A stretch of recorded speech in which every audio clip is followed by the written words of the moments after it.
Entrepreneurship के ऊपर है और मुझे बताते हुए बेहद खुशी हो रही है कि आज हमारे साथ एक ऐसे व्यक्ति हैं जो कि ना केवल खुद बहुत सफल एंटरप्रेन्योर हैं बल्कि उन्होंने बहुत सारे लोगों की लाइफ को चेंज किया है।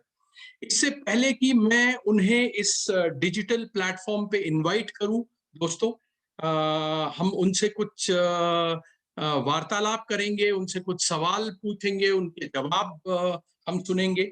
मैं थोड़ा सा उनके बारे में आपको परिचय देना चाहूंगा। मिस्टर दिनेश कंडवाल उत्तराखंड स्टेट को बिलोंग करते हैं। वो आईआईटी से मास्टर्स हैं गोल्ड मेडल के साथ और पिछले कई सालों से वो एक बहुत सक्सेसफुल एंटरप्रेन्योर है।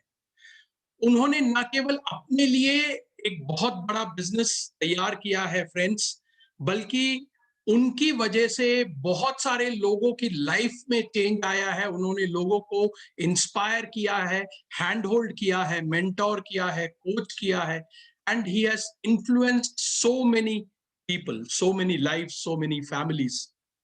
तो हम यहाँ फॉर्चुनेट हैं, हम प्रिविलेज्ड हैं कि आज वो हमारे पहले सेशन के स्पीकर हैं और मैं आप सबकी तरफ से उनका शुक्रिया करना चाहूंगा कि उन्होंने अपने व्यस्त शेड्यूल में से हमारे लिए कुछ समय निकाला और जितने भी लोग अभी इस प्लेटफॉर्म पे उनको सुन रहे हैं और आगे चल के बहुत सारे लोग उनको यूट्यूब के माध्यम से सुनेंगे, मुझे पूरा विश्वास है कि आज वो जो कुछ भी हमारे साथ शेयर करेंगे वो हम सब के लिए बहुत सारा वैल्यू ऐड करेगा और हमें आगे बढ़ने में मदद करेगा।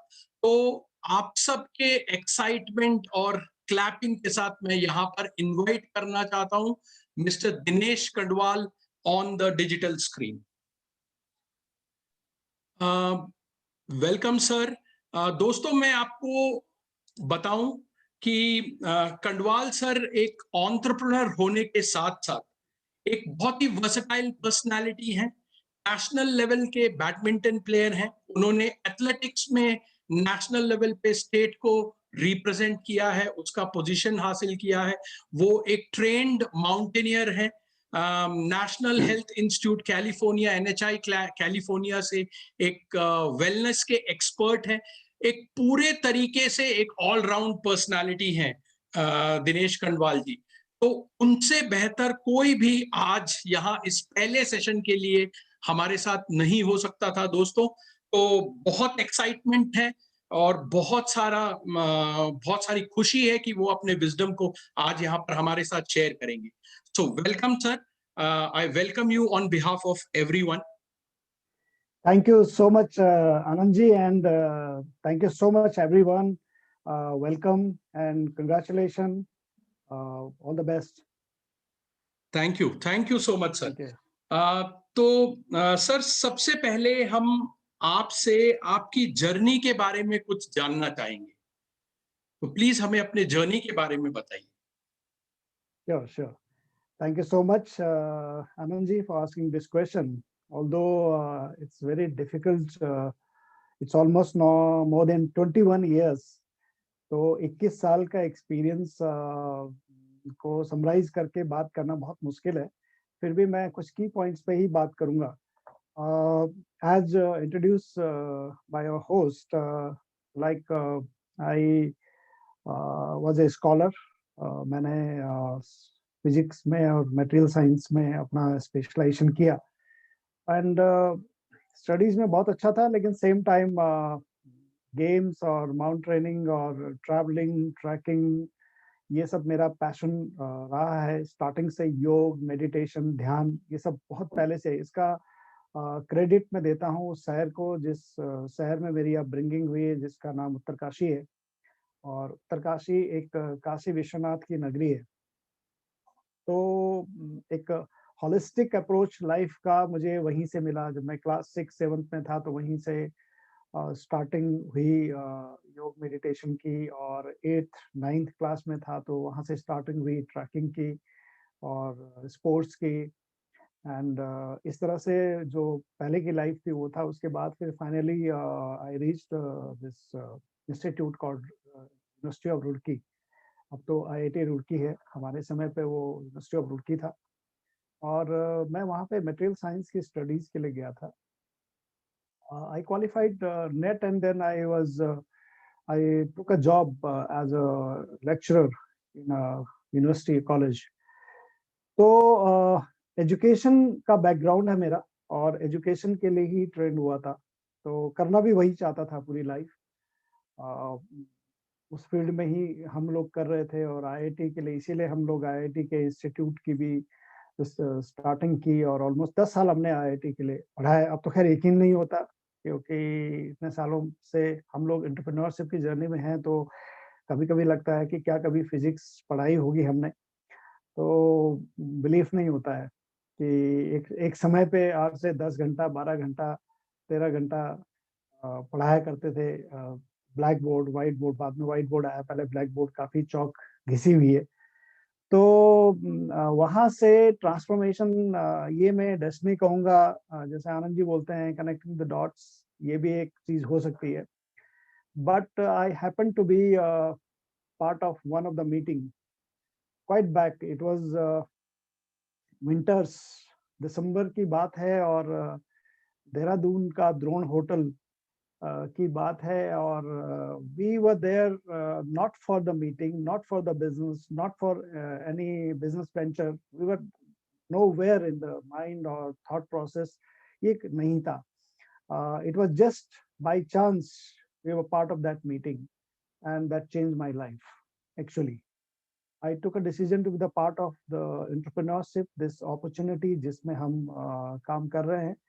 और वहां से कुछ चॉइसफुल डिसीजन लिए। आपकी लाइफ में बाय चांस बहुत सारी चीजें होती हैं, लेकिन जो असली जो चीजें होंगी वो चॉइस से होंगी। तो चांस बार बार प्ले नहीं करता है, but if you take a right choice, तो definitely the life can be change. तो शुरुआत 98 दिसंबर से एक डिसीजन से हुई, the part of opening opportunity in India. उस समय शुरुआत हो रही थी इस इंडस्ट्री की, बहुत क्लैरिटी नहीं थी, और मैं बहुत यकीन से नहीं कह सकता कि मैं बहुत कॉन्फिडेंट था कि मैं ये बिजनेस का पार्ट बनूंगा और इस बिजनेस को बिल्ड करूंगा। But I just took a decision on two simple thing. Number one, there was nothing to lose, खोने के लिए कुछ नहीं था। And number two, that was, if this thing is going to happen in India, definitely people are talking, the people are coming from overseas. जब meeting में हमने सुना कि अमेरिका से लोग इंडिया आ रहे हैं इस बिजनेस को बिल्ड करने के लिए, US, Australia, Malaysia, Indonesia, so many countries. और अभी तक तो हमने केवल यही सुना था कि भारत से लोग जाते हैं विदेश अपनी किस्मत बनाने के लिए, अपनी लाइफ बनाने के लिए। तो पहली बार मैं सुन रहा था ऐसा कि वहां पे बहुत सारे लोग बात कर रहे थे कि दिल्ली में एक सेमिनार होने वाला है जिसमें कि अमेरिका से बहुत सारे सक्सेसफुल लोग इंडिया में बिजनेस को लॉन्च करने हैं। तो इतना इंटेलेक्ट, इतना कॉमन सेंस तो था। और मैं हमेशा ये कहता हूँ कि कॉमन सेंस अगर है आपके पास, आप चीजों को एक सिंपल तरीके से एनालाइज कर सकते हैं, तो लाइफ कैन बी चेंज। तो बस वही एक चीजें थी कि कुछ तो है जब लोग इसको बाहर से आके लॉन्च कर रहे हैं। और दूसरा, there was nothing to lose, कुछ भी स्टेक पे नहीं था। तो केवल एक आप समझ सकते हैं कि ये दो डिसीजन की वजह से हम लोग बिजनेस में आ गए। और उसके बाद फिर कुछ चीजें हुई जो हम आगे डिस्कशन में बताएंगे आपके साथ। तो that was initial starting, and nowhere. आज तो टॉपिक आनंद जी ने बताया आपको, एंटरप्रेन्योरशिप है। लेकिन मैं तब बहुत कॉन्फिडेंट नहीं था कि मुझे एक एंटरप्रेन्योर बनना है। मैं एक एजुकेटर, एक एजुकेशनिस्ट के तौर पे एस्टैब्लिश था अच्छे से, और उसी फील्ड में मैं आगे जाना चाहता था, उसी फील्ड में मैं काम भी कर रहा था। तो लेकिन now it's almost more than 21 years, so I have a lot of insight about this and lot of experience. You can understand the half of the life we have spent. तो बहुत सारा एक्सपीरियंस है, तो उस पर discussion करेंगे। तो it was just by chance, it was a very simple opening, very humble opening. कुछ भी ऐसा नहीं हुआ था जब ज्वाइन किया था इस अपॉर्चुनिटी में या इस एंटरप्रेन्योरशिप की जर्नी में कि लाइफ चेंज हो जाएगी। लेकिन life is totally change now. So that was the beginning. Yes. Thank you so much sir, अपनी स्टोरी हमारे साथ शेयर करने के लिए। मुझे पता है कि आपकी ये स्टोरी बहुत सारे लोगों को इंस्पायर करती है। सर, जब हम पढ़ रहे होते हैं तो हमें यही परिवार में बताया जाता है कि पढ़ो लिखो और एक अच्छी नौकरी पाओ। एंटरप्रेन्योरशिप जैसा एक शब्द जो है, इसने पिछले कुछ सालों में सडनली इम्पोर्टेंस गेन किया है। हम्म, हम इस विषय में आपके विचार जानना चाहेंगे। बिल्कुल।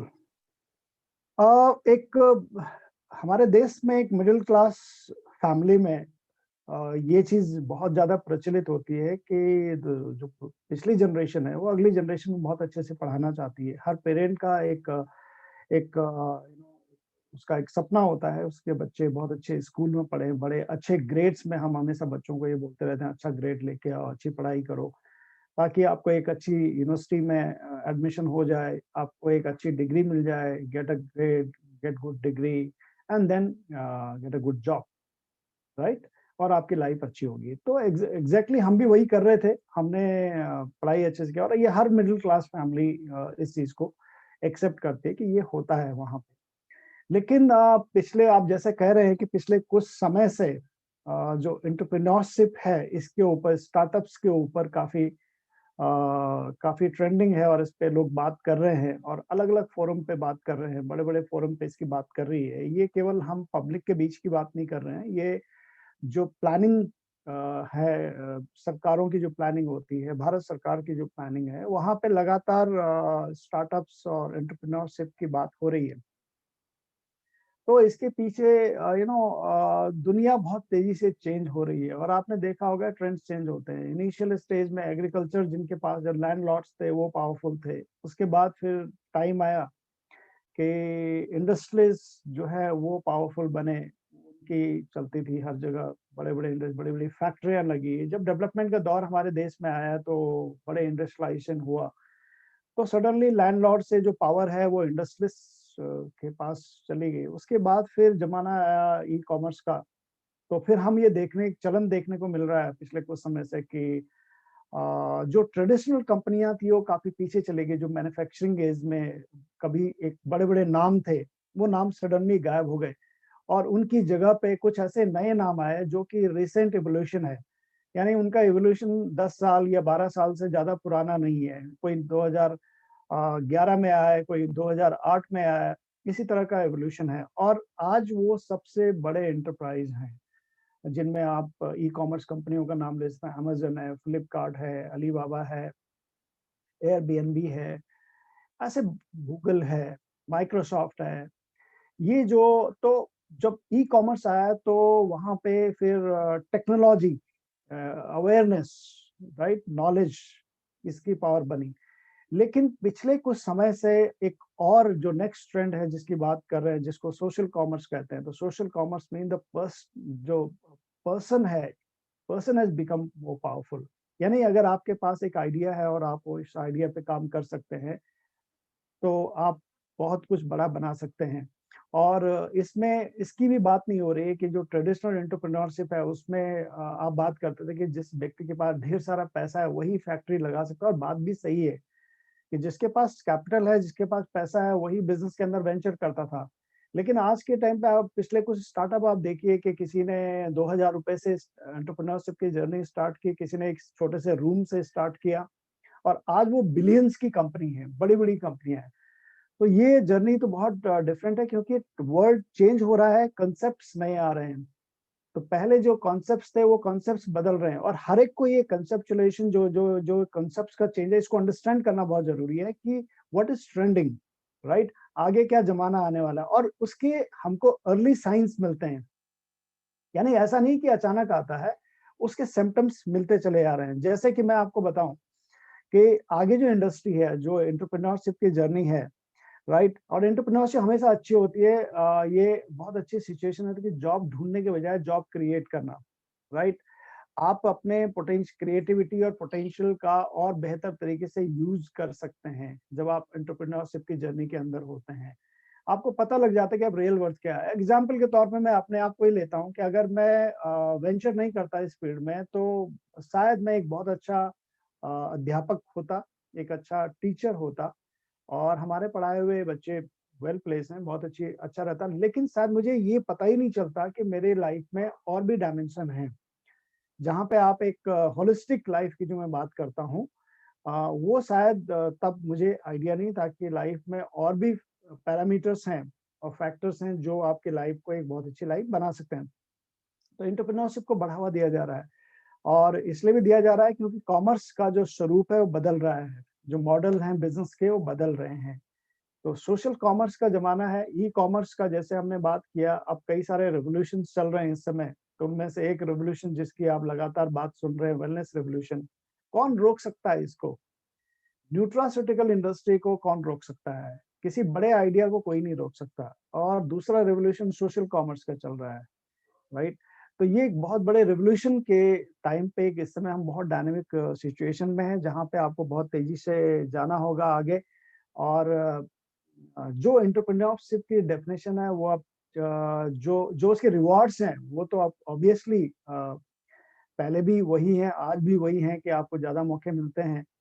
लेकिन कांसेप्ट बदलने की वजह से उनकी उसकी एक जो बेसिक डेफिनिशन है वो चेंज हुई है। अब ऐसा कोई ज़रूरी नहीं है कि आपके पास अगर बहुत पैसा है, आप बहुत बड़ा रिस्क लेने की कैपेसिटी है, तो ही आप बिज़नेस स्टार्ट कर सकते हैं। आपके पास बहुत लिमिटेड रिसोर्सेज़ हैं, लिमिटेड मनी है, लेकिन आपके पास एक लिमिटेड रिस्क टेकिंग कैपेसिटी है। लेकिन अगर आप ओपन हैं, पॉजिटिव एंथुसियास्टिक हैं और चीज़ों को अंडरस्टैंड करना चाहते हैं, तो आप अपने लिए एक बहुत बड़ा एंटरप्राइज़ क्रिएट कर सकते हैं, क्योंकि अब मौके ज़्यादा हैं। अब आप शिकायत नहीं कर सकते कि साहब हमारे पास पैसा नहीं था इसलिए मैं बिज़नेस फैक्ट्री नहीं लगा पाया। अब हम शिकायत नहीं कर सकते। We can not creep about this. अब तो केवल आपको एक ओपन माइंड से एक चीज़ जो रिवॉल्यूशंस है उसको समझना पड़ेगा, अंडरस्टैंड करना है। जैसे मैं सोशल कॉमर्स की बात करूँ, आपको इसको समझना पड़ेगा, क्योंकि आप आँख बंद करके नहीं रह सकते। आप इसको समझना पड़ेगा और इसको बिल्ड करना पड़ेगा, राइट? क्योंकि इसका टाइम है, समय है, और जब किसी चीज़ का समय होता है तो आप उसको रेजिस्ट नहीं कर सकते। वो आपकी लाइफ में आके ही रहता है। तो इसलिए ये जर्नी बहुत इम्पोर्टेंट है एंटरप्रेन्योरशिप की यहाँ से। जी। Thank you sir, thank you so much. आपने बहुत ही अच्छे तरीके से, बहुत ही डिटेल में हमें बताया। तो मेरा जो अगला सवाल है आपसे, वो उसका काफ़ी सारा आपने जवाब ऑलरेडी दे दिया है। लेकिन अपने व्यूअर्स के बेनिफिट के लिए मैं आपसे दोबारा ये जानना चाहूँगा कि सर वो कौन से पॉपुलर ट्रेंड्स हैं, जो कि आज के डेट में आप बिज़नेसेस में देख रहे हैं? यस, जैसा मैंने आपको पिछले अपने इसमें बताया कि ट्रेंड्स में जो सबसे बड़ी चीज़ें चल रही है वो डिजिटल कॉमर्स है, राइट? और जिस दौर से हम गुज़र रहे हैं, ये समय पैंडेमिक का दौर है और हर एक आदमी रिस्ट्रिक्टेड है। आप करना बहुत कुछ चाहते हैं लेकिन आप रिस्ट्रिक्टेड हो गए, आप घर के अंदर बंद हो गए। लेकिन बहुत बड़ी दुनिया आपके लिए खुली हुई है, और जो कि है इंटरनेट। अब ट्रेंड्स में आप देखिए, मैं सिम्पटम्स की आपसे बात कर रहा था, फिर मैं ट्रेंड्स की बात करूँगा। हमारा जो देश है, जिस देश में हम रहते हैं, भारतवर्ष, यहाँ पे we are the second largest user of internet. China के बाद हम दूसरे नंबर पर आते हैं, और ये नंबर बढ़ रहा है। 119 करोड़ मोबाइल कनेक्शंस हैं हमारे यहाँ, और जिसमें से 48 करोड़ यूज़र है, और ट्राई ये कहती है कि ये अगले 4 से 5 साल में ये फिगर हो जाएगी 82 करोड़, जिस तरह से लोग इसके अंदर जा रहे हैं। उसके अलावा क्या है यहाँ पे हमारे देश में, कि हम ऑनलाइन जो हम आप शॉपिंग करते हैं, तो ऑनलाइन शॉपिंग में हम तीसरे नंबर पे हैं, फिगर के 8% हैं केवल, राइट? लेकिन नंबर्स के हिसाब से हम तीसरे नंबर पे हैं। और ऐसे बहुत सारे लोग हैं जो अभी ऑनलाइन प्लेटफ़ॉर्म को, सोशल मीडिया को केवल इस वीडियो स्ट्रीमिंग के लिए या सोशल कनेक्शन के लिए अ, यूज़ कर रहे हैं।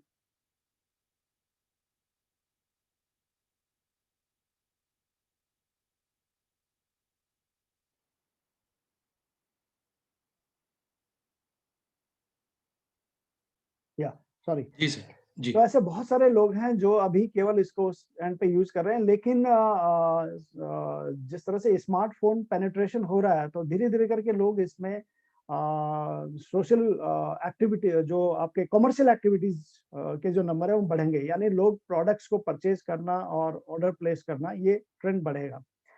अब ई कॉमर्स और सोशल कॉमर्स की तरफ हम क्यों जा रहे हैं? क्योंकि सोशल कॉमर्स बहुत सिंपल चीज है कि आप सोशली लोगों से कनेक्टेड हैं और आप चीजें प्लेस कर सकते हैं या चीजें खरीद सकते हैं या बेच सकते हैं उसी पीयर ग्रुप में। तो ये सोशल कॉमर्स हो गया। सोशल उसको यूज करके आप ई कॉमर्स का फायदा उठाते हैं। जब हम इस तरह के बिजनेस मॉडल में देखते हैं, तो फॉर्चुनेटली हम सोशल कॉमर्स के सबसे बेस्ट प्लेटफॉर्म में हैं। राइट?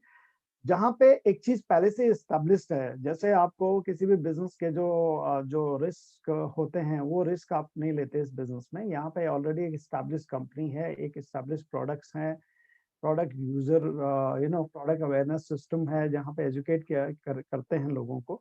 आपको केवल कनेक्ट होना होता है। तो डिजिटल कॉमर्स है, और डिजिटल कॉमर्स के अंदर social commerce second largest trending industry है। और जैसा कि फिकी बात करती है कि जो डायरेक्ट सेलिंग प्लेटफॉर्म है, इस पेंडेमिक में डायरेक्ट सेलिंग प्लेटफॉर्म के अंदर काफी ग्रोथ हुई है। एक तो ई कॉमर्स कंपनियों की ग्रोथ हुई है, और दूसरा जो सोशल कॉमर्स है, उन कंपनियों की ग्रोथ हुई है, जिसमें से लीडिंग ऑर्गेनाइजेशन है जिसके साथ हम लोग हैं। तो ये ट्रेंडिंग है और लोगों को इस प्लेटफॉर्म के अंदर आना ही पड़ेगा, आज नहीं तो कल, कल नहीं तो परसों। और इसीलिए जब इस ट्रेंड पे बात होती है, तो फिगर्स बहुत बड़ी हैं कि this market is going to be more than 16 billion US dollar. अभी 1.5 बिलियन का मार्केट है, 16 बिलियन यूएस डॉलर का मार्केट बनेगा ये जो सोशल कॉमर्स है आने वाले टाइम में। ये बाइक तो है सिम्टम्स, यार। स्मार्टफोन लोग लगातार और परचेज धीरे कर रहे हैं, धीरे इजीली करेगी। अवेलेबल है। इंटरनेट में हम बहुत एफिशिएंसी बहुत तेजी से बढ़ रही है अभी आज के डेट में। जो सोशल कनेक्टर्स हैं वो बढ़ रहे हैं। ई कॉमर्स एक्टिविटीज लोग इस पे लगातार करते जा रहे हैं, लोग सीख रहे हैं कि कैसे ऑर्डर प्लेस करना है, कैसे लेना है। तो ये सिम्टम्स हैं इस इंडस्ट्री की ग्रोथ का। तो ये सबसे बड़ी ट्रेंडिंग चीज है फ्यूचर का। और फॉर्चुनेटली जो दोनों रेवोल्यूशन की मैं जो बात कर रहा हूँ, एक वेलनेस रेवोल्यूशन है और दूसरा प्रोज्यूमर रेवोल्यूशन है, जिसको हम इनडायरेक्टली सोशल कॉमर्स कहते हैं, कि profit making consumer, C to C business model जिसको बोलते हैं, कि आप खुद कंज्यूम करते हैं और आप कंज्यूमर भी क्रिएट कर रहे हैं। तो फॉर्चुनेटली हम तीनों बिजनेस मॉडल के सबसे बेस्ट इक्वेशन में है, जहां पे बी टू बी मॉडल भी काम कर रहा है, बी टू सी मॉडल भी काम कर रहा है और सी टू सी मॉडल भी काम कर रहा है। तो एज ए बिजनेस ओनर आप इन तीनों के एक बेस्ट कॉम्बिनेशन में होते हैं, और यही सबसे बड़ी ट्रेंडिंग चीज है फ्यूचर की। और दूसरा जो ट्रेंडिंग चीज है फ्यूचर की, वो है कि आने वाला समय सेलुलर न्यूट्रिशन का होगा। तो हमें इस चीज को देखना पड़ेगा, आने वाला समय सेलुलर न्यूट्रिशन का होगा और चल रहा है। और जो हम ये पेंडेमिक को फेस कर रहे हैं, इसका डायरेक्ट कनेक्शन है सेलुलर न्यूट्रिशन से। राइट? तो इस पे बहुत काम होगा, और जिसमें आप नई नई टर्म्स आपको सुनने को मिलेंगे और जो बहुत कॉमन हो जाएंगे, जैसे न्यूट्रीजेनेटिक्स हो गया, न्यूट्रीजिनोमिक्स हो गया, एपिजेनेटिक्स हो गया। राइट? ये जीनोटाइप में फेनोटाइप चेंज होगा, यानी डीएनए का जो एक्सप्रेशन है वो आप चेंज कर सकते हो न्यूट्रिशन से। ये साइंस है, करंट साइंस। राइट? और जो ये कोरोना की अभी बात कर रहे हैं, तो यहाँ पे क्या है कि जो स्ट्रैंड नए नए आ रहे हैं, क्योंकि जो आ रहे हैं, जैसे ही उसका टेस्ट में उसका वो चेंज हो जाता है, स्ट्रैंड चेंज हो जाता है, म्यूटेशन, डबल म्यूटेशन है, तो आपको पता ही नहीं चल रहा है, सिम्टम्स से नहीं आ रहे हैं। तो ये सारा ट्रेंडिंग है, और इसी के अंदर बिजनेसेस आगे बढ़ेंगे और यही बिजनेसेस ग्रो करेंगे फ्यूचर में। थैंक यू सर, हमें बताने के लिए कि सोशल कॉमर्स और वेलनेस जो है ये दो ऐसे ट्रेंड्स हैं जो कि बहुत तेजी से अभी और आगे आने वाले फ्यूचर में बिजनेसेस को इफेक्ट करेंगे, इम्पैक्ट करेंगे। तो बहुत क्लियरली आपने हमें ये मैसेज दिया। आगे बढ़ते हुए सर, हम आपसे ये जानना चाहेंगे कि जब आपने बिजनेस करने का डिसीजन लिया था, जब आपने डिसाइड किया था कि आप एक एंटरप्रेन्योर बनेंगे, और आज जिस तरह की सिचुएशन है, जैसा एनवायरनमेंट है, जैसे सरकमस्टेंसेस हैं, आपको क्या लगता है सर, क्या बदलाव आया है? हम अपने दर्शकों के बेनिफिट के लिए जानना चाहेंगे। Everything is very exciting and very positive. Let me, मैं हार्ट टू हार्ट बात कर रहा हूँ कि जब हमने स्टार्ट किया था उस समय सिचुएशन बहुत टफ थी और डिफरेंट थी। उस समय मैनुअल चीजें थी, उस समय प्रोडक्ट्स इस तरह से अंडरस्टैंड नहीं कर रहे थे लोग। उस समय जो प्रोडक्ट की नीड थी वो बहुत लिमिटेड थी। आज की डेट में जब हम बात कर रहे हैं सेलुलर न्यूट्रिशन, ये नीड अब क्रिएट हुई है, राइट। इसी तरह से हम हाइजीन कंडीशंस की बात कर रहे हैं। जैसे अब कौन कह सकता था आज से 30 साल 40 साल पहले कि आप पानी बॉटल्स में लेंगे, राइट, लेकिन आज की डेट में बहुत कॉमन है, बिल्कुल सर, राइट। बिल्कुल। ऐसा कौन कह सकता था आज से 30-40 साल पहले कि you will have a mobile phone and you will be doing business with that, right. तो एब्सोल्युटली। बहुत सारे, तो इसलिए उस समय टाइम डिफरेंट था। लेकिन अभी जो हम चेंजेस ये देख रहे हैं कि the things are becoming very smart and things are becoming very easy, right. सरल होती जा रही हैं। आप आज के समय पे आपको सेटअप्स की जरूरत नहीं है। आज के समय पे आपको बहुत बड़े तामझाम जोड़ने की जरूरत नहीं है कि आपका बिजनेस तभी चलेगा जब आपके पास एक शोरूम होगा, ढेर सारे प्रोडक्ट लगे होंगे। आज के टाइम पे आप करोड़ों का टर्नओवर कर सकते हैं स्मार्ट तरीके से, और वो इनकम आप जनरेट कर सकते हैं और ज्यादा प्रॉफिट मेकिंग के कंडीशन में आ सकते हैं। तो चेंजेस बहुत हुए हैं, थिंक चीजें बदली हैं इंटरनेट की वजह से, चीजें बदली हैं विचारधाराओं की वजह से, और चीजें बदली हैं हमारा जो करंट सिनेरियो चल रहा है उसकी वजह से। कुछ चीजों जिसको पैरेलल इकोनॉमी बोलते हैं कि जो economy will grow in nutraceuticals, ये पैरेलल इकोनॉमी ग्रो कर रही है, राइट। तो ऐसी कुछ चीजें, तो चेंजेस बहुत आए हैं। We are more efficient in terms of learning. Digital learning is very effective and it's a high touch high tech दोनों ही है। जी सर। हाई टेक भी चल रहा है और हाई टच भी चल रहा है। We can connect. तो ये जो डिजिटल रिवोल्यूशन चल रहा है और जो करंट सिचुएशन के हिसाब से हम लोग जिस इंडस्ट्री के अंदर हैं, तो ये इंडस्ट्री के अंदर तो ये डबल डिजिट ग्रोथ आ रही है। इसलिए आ रही है क्योंकि दोनों ही सपोर्ट कर रही है, राइट। तो हम ये कह सकते हैं कि जब हमने स्टार्ट किया था उस समय टाइम बहुत टफ था, उस समय चीजें बहुत मुश्किल थी, उस समय इतना एफिशिएंट नहीं थे, उस समय हमको डिस्ट्रीब्यूशन में ही बहुत टाइम लग जाता था, कम्यूट करने में बहुत टाइम लग जाता था।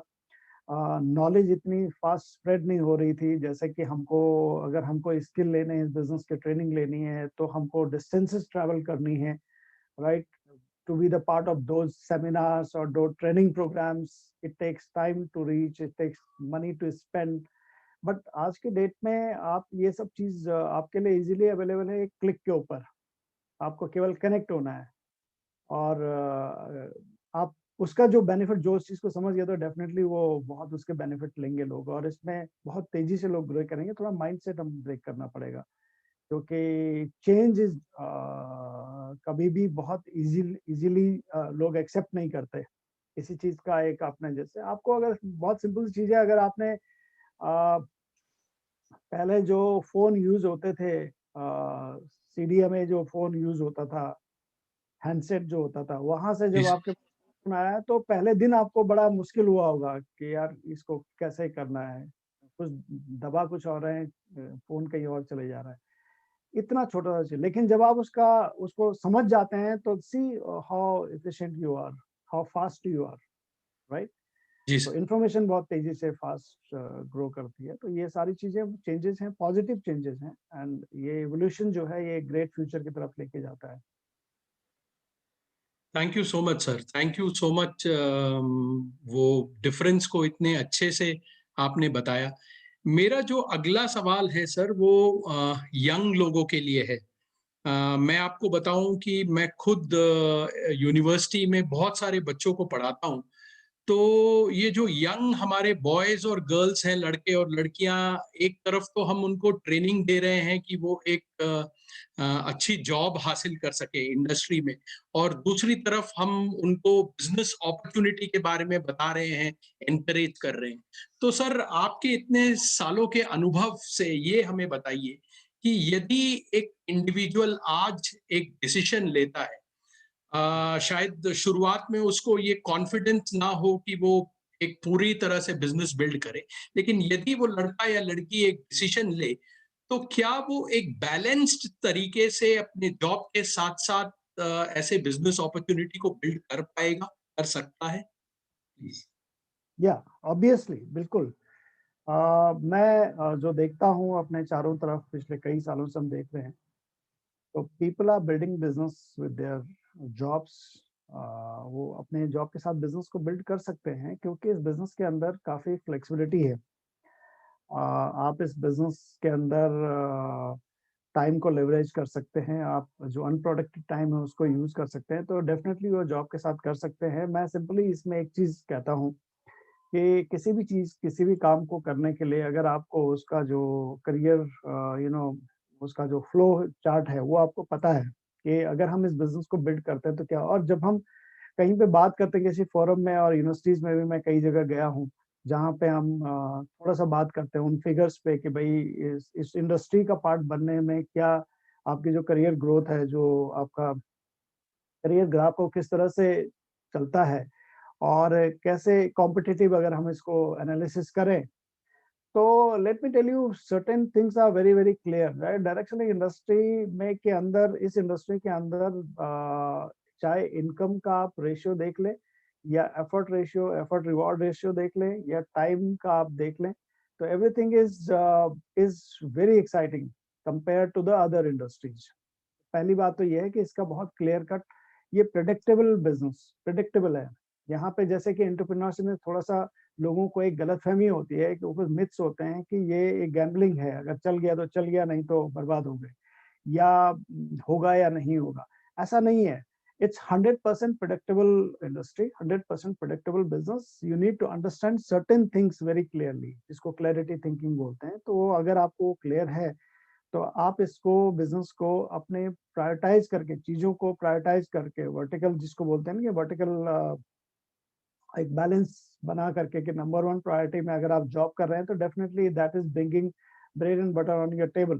तो पहला प्रायोरिटी, दूसरी प्रायोरिटी में आप सेकंड आता है कि अगर आप इस बिजनेस को बिल्ड करना चाहते हैं तो it falls in important column, right. Keep on doing it, right. And I will recommend for this just to understand, क्योंकि 20 साल पहले जब मैं इस बिजनेस के अंदर वेंचर कर रहा था, तो you know one of my mentor, he recommended one book to me, and the first book I read, and everybody should read that book. चाहे आपने पढ़ी भी है तो उसको दोबारा पढ़िए, तो you'll understand it in a different way. And that book was Copycat 101. तो Copycat 101 एक किताब थी, और उसका जो पहला ही पेज का जो लाइन, जो आपका फर्स्ट पेज है, वो मैंने पढ़ा था। तो मुझे वहीं से मेरी थॉट प्रोसेस में क्लैरिटी आनी शुरू हो गई थी। एंड दैट वाज कि आप जो कर रहे हो अगर आप वही करते रहोगे तो जो मिल रहा है वही मिलता रहेगा। If you want to reach a different destination, you need to do something different, कुछ डिफरेंट करना पड़ेगा। And second book I read that time excuse me, that was parable of the pipeline. That was one of the book जिसमें वो बात कर रहे हैं bucket career and pipeline builder. And I accepted that concept that time, and approximately for 1.5 year, लगभग 1.5 साल, I just followed that book, and that was working in this business Saturday Sunday, Saturday Sunday. Yes, obviously that was a fun time that time, but मैंने priority को change किया कि no fun, let's build it. और parable pipeline में यही वो बात करते हैं कि वो दिन भर अपना जॉब करते थे, लेकिन शाम को वो पाइपलाइन बिल्ड करने का काम करते थे। और एक दिन ऐसा हुआ कि वो पाइपलाइन जब बन गई तो देन उनको उनका टाइम भी मिल गया, और जो फ्रीडम चाहिए उनको चाहिए था वो भी मिल गया। तो ये कॉन्सेप्ट है, and the people need to understand this concept. इस बिजनेस में अगर सक्सेसफुल होना है तो 3 किताब, ये जो 3 किताबों का मेरी लाइफ में बहुत इंपॉर्टेंस है, that is, this is the second book I red, and one book gave me the conceptual clarity, and that was the book that time, the Rich Dad Poor Dad. Later on उसकी series आई कई सारी, cash flow quadrant and then business school and then business of 21st century, तो वो सब उसके sequence है। लेकिन that was the book rich dad poor dad, and that gave me the one clarity that कि आपको लिवरेजिंग पे काम करना होगा, क्योंकि one man show will always give you insecurity. And if look at this pandemic time, अभी almost 1.5 साल होने को, 1 साल कंप्लीट हो गया इस सिचुएशन को। बट जिन लोगों के बिजनेसेस, जिनका काम उनके परफॉर्मेंस पे बेस था, तो वहां पे चैलेंजेस आए। लेकिन जहां पे टीम का काम है और जहां पे you are dealing with necessities and fast moving consumer goods and trending industry, तो वहां पे ग्रोथ कंसिस्टेंट रही है, इनकम कंसिस्टेंट रही है, और वहां पे लोगों ने लाइफ को एक डिफरेंट तरीके से जिया है। तो ये जो बेसिक अंडरस्टैंडिंग होती है किसी भी चीज की, वो उसको लेने के लिए थोड़े से एफर्ट करने चाहिए, ताकि आपको क्लैरिटी, एक बार अगर क्लियर हो गए, जैसे हमारा स्टार्टिंग में ही क्लैरिटी आ गई थी, तो उसके बाद that was just a process. Her game का, हर चीज का एक प्रोसेस होता है, तो प्रोसेस से तो आपको गुजरना ही पड़ेगा। There will be people who will be agreeing with you, there will be people who will not be agreeing with you, that is a part of the process। तो प्रोसेस कंप्लीट हो जाता है, बट अगर आपका thought process clear है तो process आपके लिए सिंपल होता है।